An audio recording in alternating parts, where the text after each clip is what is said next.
Edouard Bates, bonjour. Bonjour.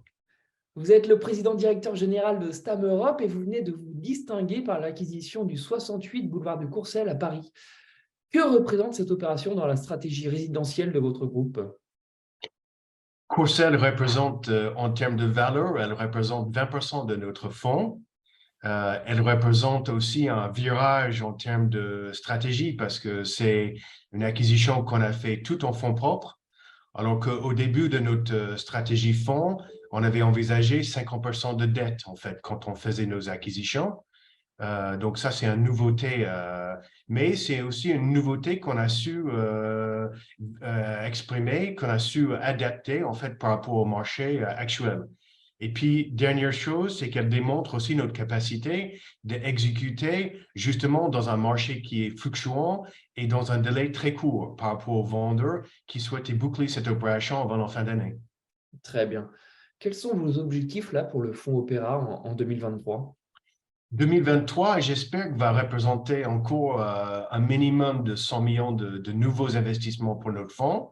Euh, elle va aussi représenter l'exécution de nos programmes de CAPEX parce qu'on est très focalisé dans ce fonds et dans notre approche ISR pour notre portefeuille.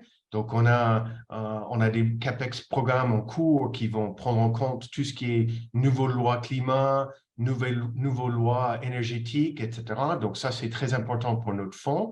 Et puis, dernière chose, c'est louer les appartements qui sont livrés ou qui sont actuellement vacants dans notre portefeuille. Un sacré défi. Le Oui, contexte macroéconomique actuel là, est-il en mesure de remettre en cause votre stratégie?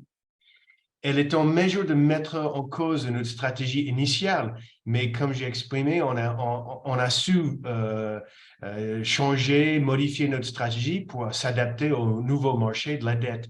Et c'est surtout la dette qui a modifié le monde, en fait, hein. Les taux d'intérêt qui ont augmenté fait qu'aujourd'hui, on n'a plus de concurrents dans le marché résidentiel investissement avec des fonds dette. La dette ne fonctionne plus pour ce type d'investissement. Donc ça, c'était un truc majeur par rapport à la macroéconomique. Et je pense que l'avantage de STEM et notre stratégie avec Opera, notre connaissance, c'est qu'on peut continuer en fonds propres. Mais ça va impacter nos retours. Donc notre objectif avant dette, avec dette, pardon, était plus haut. Donc c'était un retour plus haut. Je pense qu'aujourd'hui, nos investisseurs apprécient quand même l'investissement immobilier toujours résidentiel en France et ils acceptent un retour moindre. Très bien. Edouard Bates, merci beaucoup pour votre éclairage. Bah, merci beaucoup, hein. Bonne journée. Bonne journée et à très bientôt pour une prochaine interview sur BITV. Merci.